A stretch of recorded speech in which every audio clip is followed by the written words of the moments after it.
അസ്സലാമു അലൈക്കും വറഹ്മത്തുള്ളാഹി. പ്രിയപ്പെട്ട മഹല്ലി നിവാസികളെ, നമ്മുടെ മഹല്ല് അല്ലെങ്കിൽ നമ്മുടെ ദീന്, നമ്മൾ വിശ്വസിക്കുന്നത് അഹ്ലുൽ സുന്നത്ത് വൽ ജമാഅത്തിന്റെ അടിയുറച്ച് വിശ്വസിക്കുന്ന കൂട്ടരാണല്ലോ. അതിൽ തർക്കമില്ലല്ലോ. അത് സമസ്തന്റെ കീഴിലുമാണ്. ജിഫ്രി മുത്തുക്കോയ തങ്ങൾ പ്രസിഡന്റ് ആയിക്കൊണ്ടിരിക്കുന്ന ഒരു വലിയ പ്രസ്ഥാനത്തിന്റെ കീഴിലാണ് നമ്മൾ മഹല്ല്, നമ്മളെല്ലാവരും നിലകൊള്ളുന്നത്. അതില് ഉപരി ഇപ്പോ നമ്മുടെ ഈ ഒരു സമസ്തന്റെ കീഴിൽ തന്നെ നമ്മൾ ആദ്യമൊക്കെ കേട്ടിട്ടുള്ളത് സമസ്തന്റെ പോഷക സംഘടനയായിട്ട് അറിയപ്പെടുന്നത് ആകെ രണ്ടെണ്ണുള്ളൂ. ഇതൊക്കെ നിലവിലുണ്ടെങ്കിൽ പോലും സുന്നി മഹല്ല് ഫെഡറേഷനും പിന്നെ ഈ പറയപ്പെട്ട SYS-ഉം SKSS-ഉം SKSB-യും SKJ ഒക്കെ എല്ലാം ഉണ്ടായിരുന്നു. പക്ഷെ നമ്മൾ കേട്ടറിവുണ്ടായിരുന്നത് എന്തുള്ളായിരുന്നു?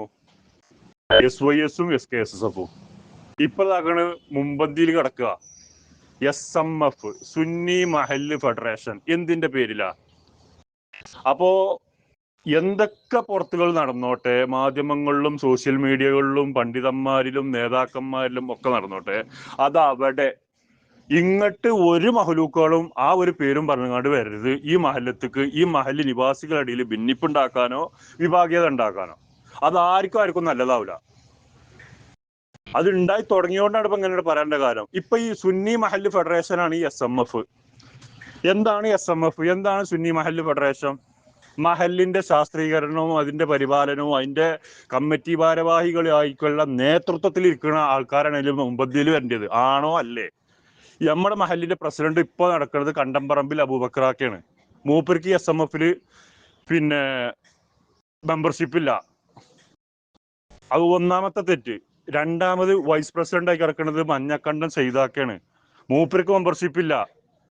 ജോയിന്റ് സെക്രട്ടറി ഒന്ന് നമ്മുടെ അബ്ബാസാക്കയാണ്, കരിനച്ചീത്തെ.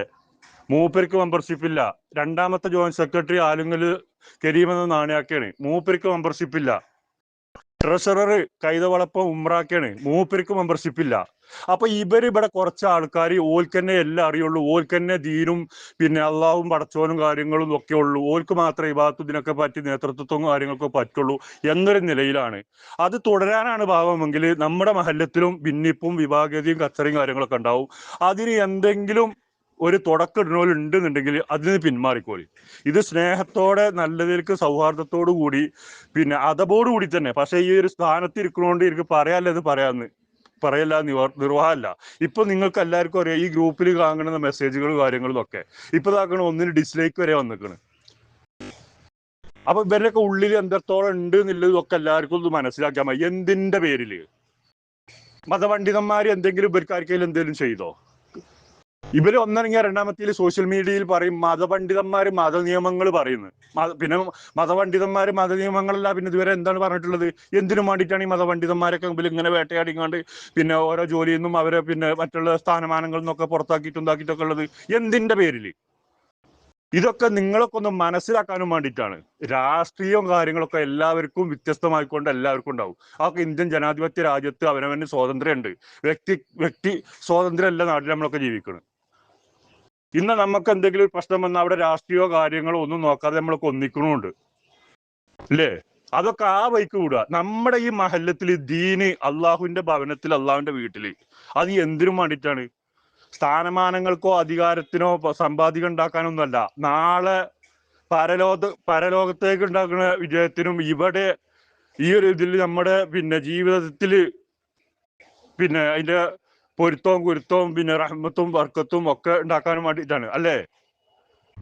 അല്ലാതെ മറ്റുള്ള എന്തെങ്കിലും രാഷ്ട്രീയവൽക്കരിച്ചുകൊണ്ട് അതിന് നേട്ടം ഉണ്ടാക്കാനും സ്ഥാനമാനങ്ങൾ ഉണ്ടാക്കാനും വേണ്ടിയിട്ടാണോ? അല്ല, ഏതെങ്കിലും കുറച്ച് ചില വ്യക്തികൾക്ക്, ഏതെങ്കിലും ഒരു വിഭാഗത്തിന്, അതിനൊന്നും ഇവിടെ ഒരു യോജിപ്പുമില്ല, അതിനേറ്റ കൂട്ടുവെക്കില്ല. അപ്പൊ കൂടുതലൊന്നും പറയല്ല, ഇത്ര ഇതിലൊക്കെ പറയാനുള്ളൂ. അപ്പൊ ഗ്രൂപ്പിലും തന്നെ ഇങ്ങനത്തെ കാര്യങ്ങളൊക്കെ ശ്രദ്ധിച്ചുകൊണ്ട് കാര്യങ്ങൾ, മെസ്സേജ് കാര്യങ്ങളൊക്കെ വിടുമ്പോഴും കാര്യങ്ങളിലും ഒക്കെ ഇത് ചെയ്യുക. ഈ കാര്യങ്ങൾ ഇത്ര പറയല്ലാതെ കുറെ ആയി പറയുന്നതിന് വോയിസ് കുറച്ച് കൂടി പോയത് എല്ലാവരും ശ്രമിക്കുക. അസ്സലാമു അലൈക്കും വറഹ്മത്തുള്ളാഹി.